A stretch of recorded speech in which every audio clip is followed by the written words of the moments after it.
Hey my friends, welcome back to a new video. Today I want to share with you what kind of energies to release before December 22nd. On December 22nd we'll have a winter solstice which begins a new cycle. So it's like a beginning of a new year when it comes to energy and when it comes to ascension within our personal experience of life and how well we are able to manage energetic patterns for a greater manifestation of whatever we are intending to create within our lives. And there are 9 energetic patterns to let go of, to stop repeating. And I know it's not something we just quit, but it's something to become aware of. And every time we catch ourselves repeating certain old, let's say, habits, we can decide then, do we still want to do it or do we want to change? And I want to remind you today of 9 patterns, 9 energetic patterns to quit, to let go of, and for what to change them. It will help you to ascend your energy. You will become much more aligned with your intuitive desire, with your intuitive soul calling. And also your energy pattern will become much more coherent. And we all know that when our energy is coherent and when intention is clear, many great things start happening in our lives. We all know that because we've experienced that so many times before. When you had this good feeling about something and you had clear intention and suddenly one synchronicity led you to another and suddenly you manifested that certain specific thing. So after December 22nd, you will be led into a season of greater stability. So if this season right now was a season of disturbance, the whole year of 2023 was a year of disturbance. It was like if in 2022 you've gained many great things in your life, or you've manifested great things in your life, or you've changed in a positive way.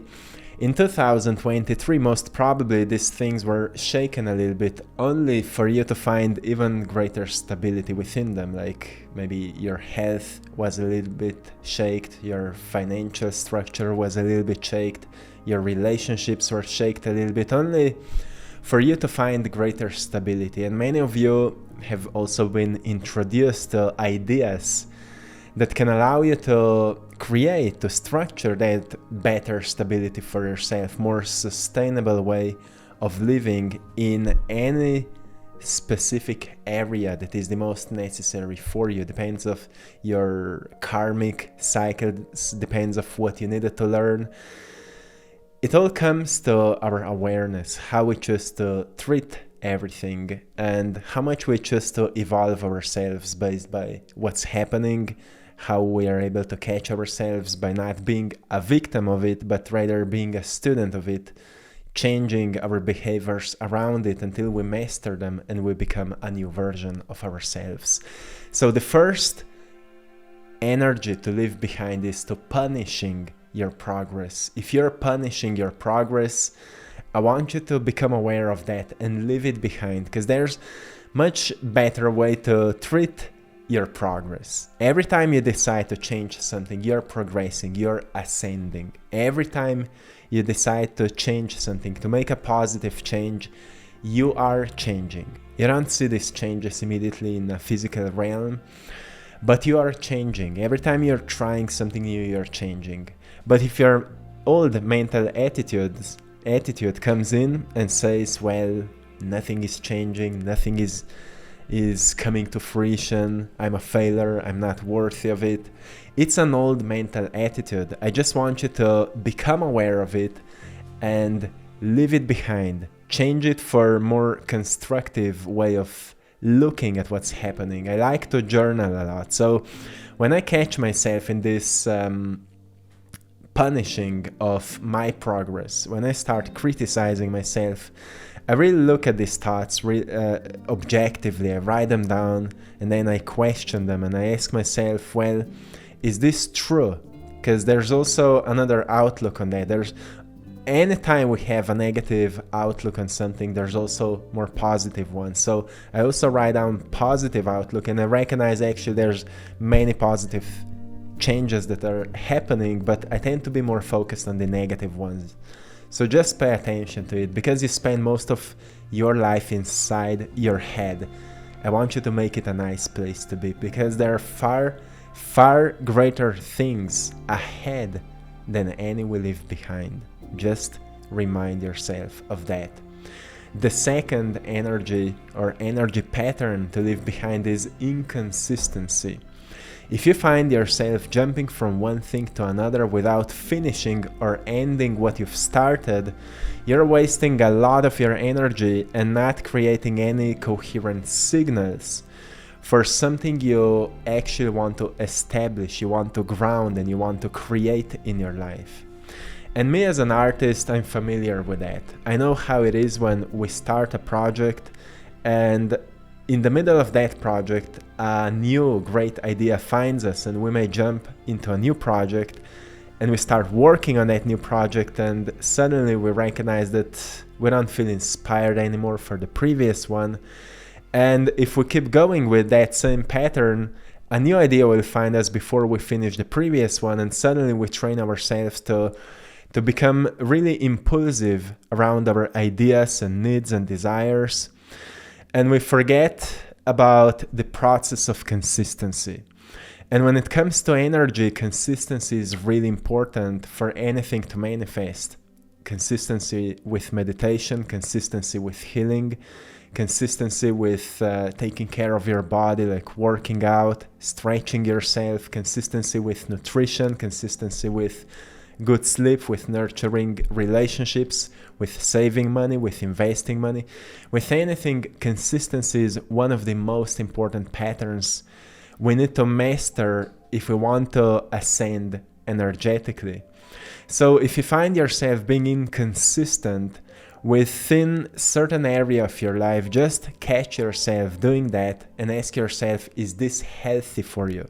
If yes, it's okay, because sometimes we find ourselves that we start, let's say, a certain workshop or a certain program that we find that it doesn't really resonate with us, and it's completely okay if we quit it and we find something better. But if we're doing it constantly, it's unhealthy. It becomes quite toxic. We get into one thing just to, learn a little bit about it, and then we go to another and to another and to another. So suddenly we know just a little bit about everything, which gives us a sense of illusion that we know everything about everything.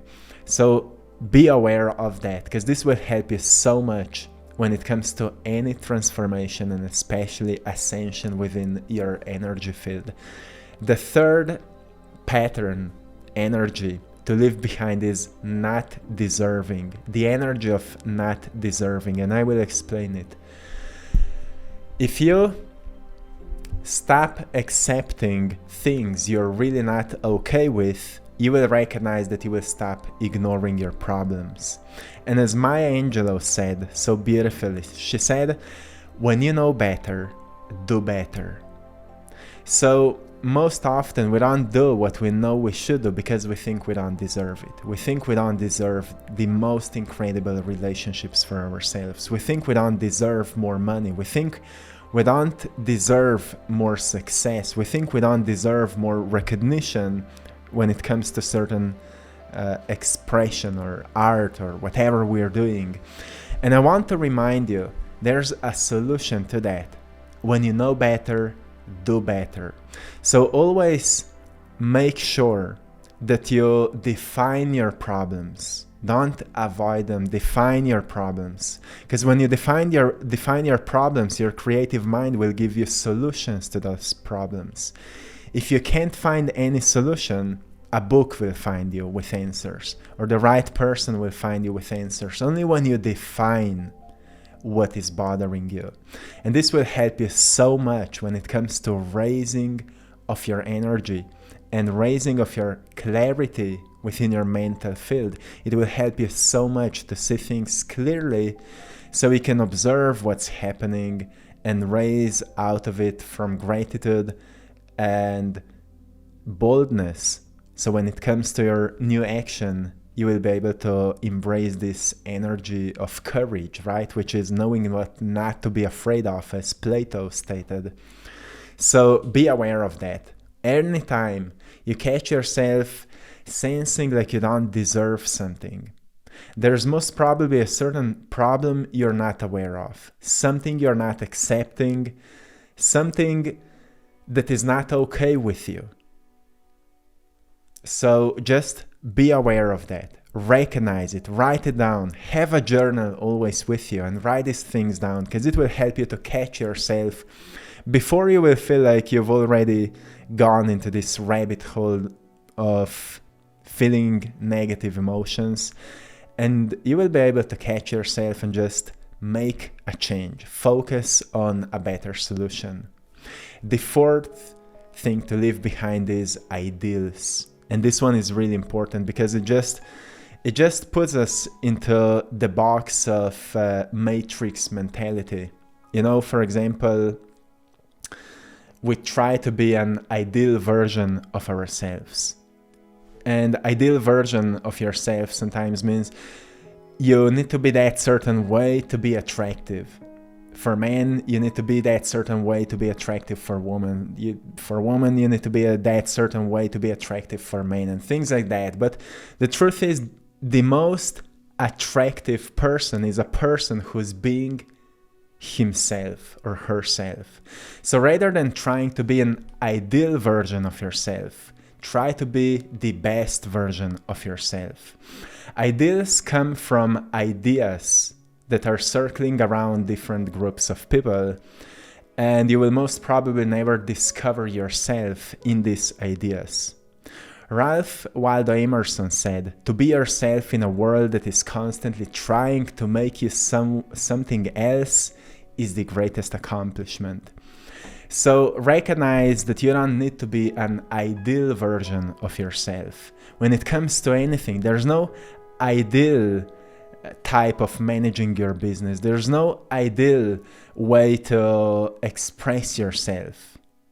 When you become yourself, when you notice, and what it means to be yourself, because we are hearing it often, it means that we become aware of our good qualities. We become aware of what makes us unique. We become aware of what we're good at, where we are talented at, what feels natural to us. We become aware of our strengths. And we become aware of our weaknesses, of our faults, where we are failing, where we are, trying to be like someone else, where we are comparing ourselves with others. It's just a bunch of different aspects of ourselves, fragments of ourselves that we need to discover so we can recognize, oh, this is, this field of mine is quite unique. And then you start recognizing how to become the best expression of that uniqueness. And only when you expand your awareness around yourself, noticing that good qualities that you have, you have something to offer. We all have something to offer. And once we identify what we have to offer, it's much easier to recognize, well, if this is truly my nature, I don't need to be like that other person somewhere else on the internet. I just need to recognize how to become the best in being myself. Because when you become the best in being yourself, you can offer something no one else can offer. And that's what it means to become the best version of yourself. And all spiritual work is about discovering that. It's not what we'll talk later. It's not trying to improve yourself. It's about self-actualization. So the next energy pattern to leave behind is being not good enough. Being not good enough, which comes from consistent trying to improve yourself. The fact is, you're never improving yourself. You're improving your expression of yourself. But if you have an idea of how you should express yourself, then you're trying to improve your expression according to that idea. And if that idea doesn't come from your soul, from your heart, maybe you're trying something that doesn't really resonate with you. So the goal in all ancient spiritual traditions was self-actualization that arises as a process when we discover the potential of our qualities. And usually when we start valuing our hurts and we awaken clarity within our weaknesses, we will suddenly get a big picture what it means, this whole process of self-actualization. When you recognize that you have certain really incredible, interesting qualities, like you may be a really good researcher, but you're not a good communicator. You shouldn't try to be the best communicator. Maybe you should just try to be even better researcher.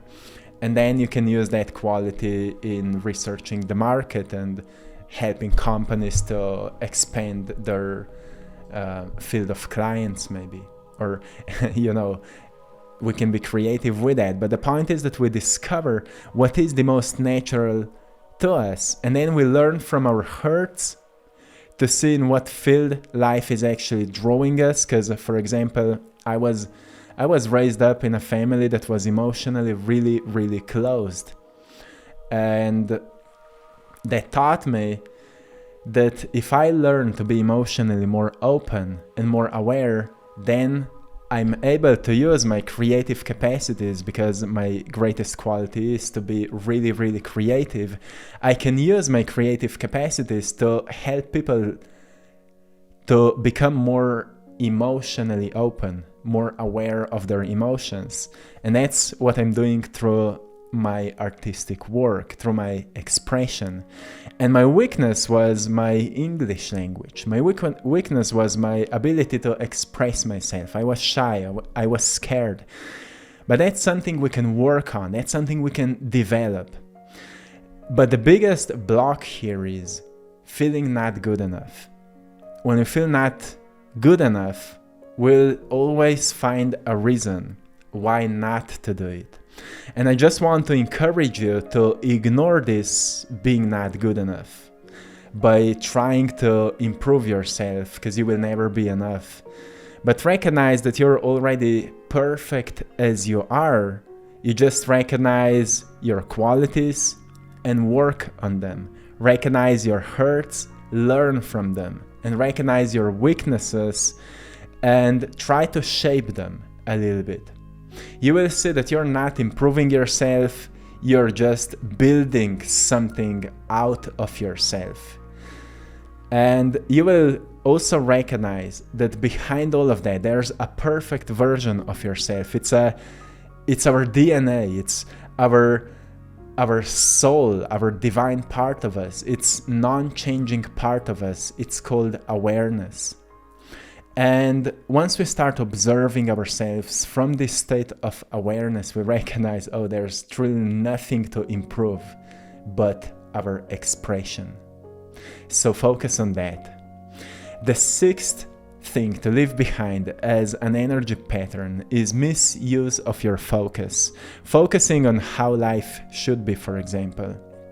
Many people are focusing how life should be, especially right now, as we're in these times of huge disturbance and a lot of systems are falling apart. So much is going on and we can't fully imagine what will come out of it. But we can always focus on something we can do out of what is happening within our life. So if you're constantly focusing how life should be, you're missing how life is and what to make out of it. It's how it is. Anything is as it is, but it will become what you will make out of it. So don't focus on how life should be, but rather actively shape it into what you want it to become. That's in your power. This is some of the Stoic philosophy here, but it's really, really powerful. And this is something we often hear, but I'm recognizing in my life how often I still need to catch myself and recognize, okay, right now I'm actually thinking how I would like it to be, but I'm not accepting how it is. And until I don't accept how it is, I can't creatively think how to change it. So just reflect on this a little bit. The second thing is old identity, identifying with default beliefs and behaviors. Default is what we've been taught as little kids, right? This the most rooted belief systems around ourselves and around how we are reacting and responding to everything. And sure, we don't let go of it. But if we're constantly upgrading our knowledge, self-knowledge, the awareness around who we may become, around what could be even greater expression of ourselves, if we shape a little bit more our weaknesses, if we discover even more of our good qualities, if we become more aware of what we are valuing the most and so on, like certain principles that help us to be our greatest versions, we'll recognize that this old identity has nothing to do with our future identity, because anything can be changed. So just reflect on this a little bit. It will help you so much to ascend your energy, because you will not feel stuck as a certain version. So many people are saying, yeah, I just am that way. But you're not that way. Each moment you're choosing to be this way, because in the present moment, you're no one. As soon as you define yourself with something, you become someone. So recognize that if you become more mindful, you will also notice that during the process of mindfulness, you actually become nobody. You are no one until you become defined with something. And that self-definition is truly the most powerful force that takes us into the direction of which it is pointing a finger to. So be aware of it. The 8th energetic pattern to leave behind is seeking rewards for no efforts. This one is really important for anyone who's seeking this fleeting pleasures. Nothing wrong with that, as long as we understand that we are programmed biologically to experience rewards for our efforts. But we are living in an age where everything is in access to us. We can scroll on our phones and we can constantly get these dopamine boosts that give us a sense like we've achieved something. We can play games, we can talk with anyone, anytime almost. But the most rewarding things are often the ones that include purpose, that include passion, that include creativity, and that include curiosity. If we are not diving into something that include all these different things, something you're passionate about, something that makes you feel like you want to creatively expand yourself, something that sparks curiosity to learn more about it, something that gives you this sense like with that you can help someone, you can serve someone with that certain specific work. If you're not getting yourself into it, you will be seeking fleeting pleasures, and that's what is draining the most of our energy. Fleeting contentment drains our capacities to experience pleasure that leads to sadness, addiction, and depression. And cure to that is to actually set certain goals that are really meaningful to us, and then working on them and actually solving these problems that occur on that journey of going towards it. So this is one of really important energetic patterns to leave behind, seeking rewards for no efforts. Rather, look for the efforts that will reward you with incredible experiences. This is a great solution. And the last thing I want to give you is waiting. Let go of waiting. So patience is not waiting, but accepting the fact that everything takes its own time. So therefore, I will do what my time is offering me to do right now. That is something that just, how often we catch ourselves, okay, I'm waiting that my life will change. I'm waiting that this person will save me. I'm waiting that the answer will find me. I'm waiting that the idea will find me. I know as an artist that in the past I was sometimes waiting to get an idea. But then I've recognized that most incredible ideas come to me when I forget that I ever wanted them, when I distract myself with something else, when I start doing something else. So I've recognized, okay, if I don't have an idea for the next project, I will go out on my bike, I will do a workout, I will do something I was procrastinating on or something that was on my to-do list. And then when I started, checking these things from my to-do list, idea for the next project found me. So I've recognized those who wait will wait forever, but those who do something else will be rewarded with ideas that can help them to evolve in their lives. So when you notice that a certain area of your life right now is not working, jump to something else, but have an intention to gain clarity for that area of your life that is not working. And you will see that rather than waiting, you focus on doing something else, but you have an intention to gain clarity for that certain specific thing. You will see as soon as you stop waiting, a lot of clarity will take place, and it will just reward you with understanding what you could do to experience the shift you are looking for. So, my friends, I hope you found anything valuable today. I'm sending you lots of love, blessings, and power. I hope you've enjoyed in today's painting as well. To anyone who would love to support my art, you can find it in the link in the description of this video, our Etsy store, I Draw My Passion. Go there and check it out. Also, thanks to everyone for joining our Patreon community where you can find some exclusive content. So go there, check it out, and till next time, one love.